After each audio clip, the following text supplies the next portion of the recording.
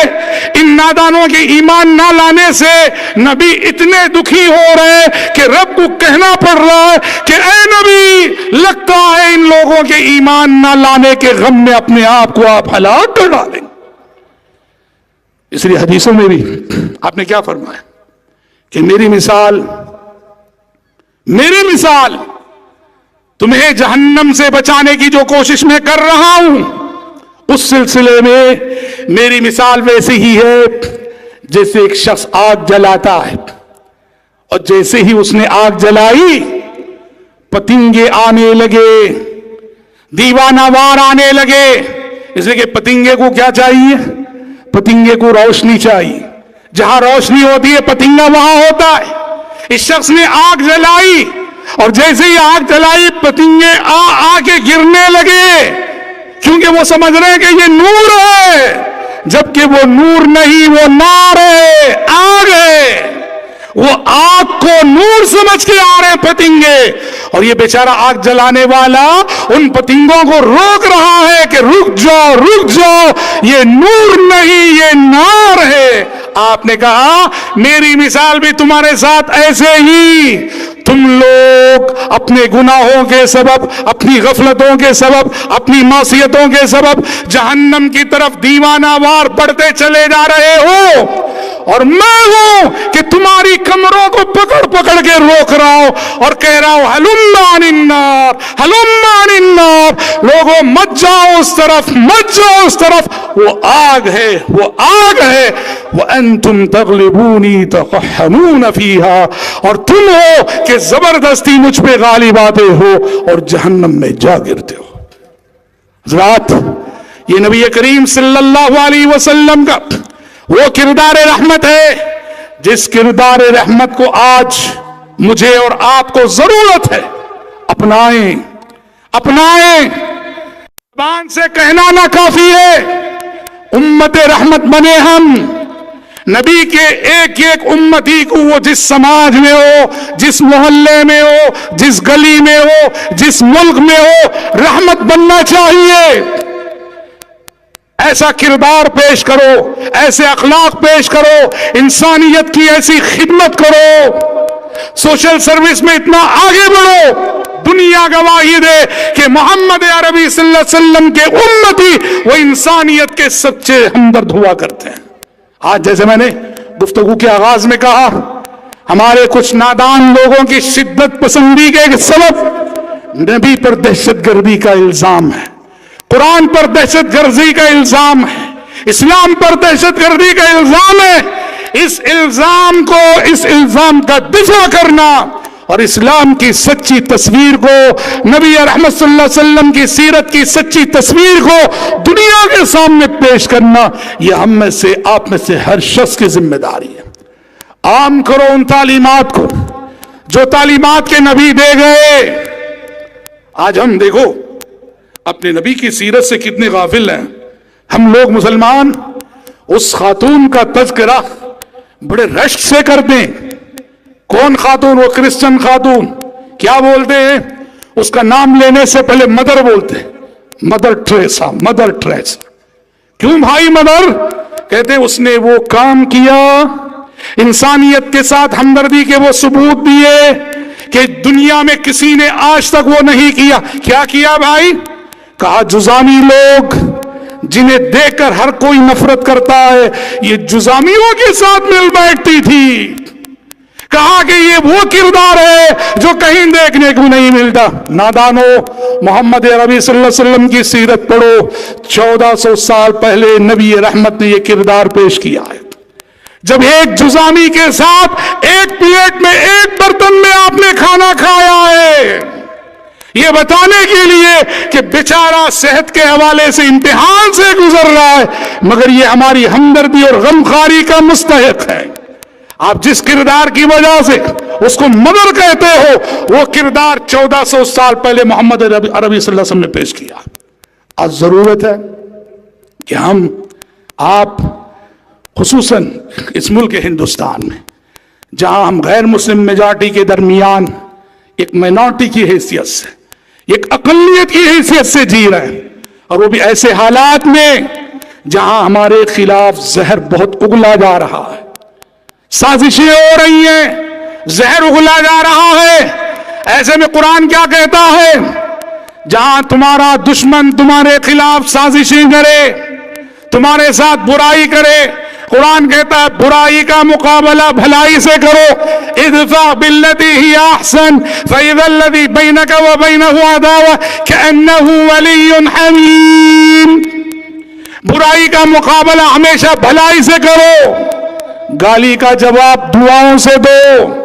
جو تمہارے راستے میں کانٹے بچھائے اس کے راستے میں پھول برساؤ۔ ایسا کرو گے تو کیا ہوگا؟ فَإِذَا الَّذِي بَيْنَكَ وَبَيْنَهُ عَدَاوَةٌ كَأَنَّهُ وَلِيٌّ حَمِيمٌ، تمہارا جانی دشمن بھی تمہارا جگری دوست بن جائے گا۔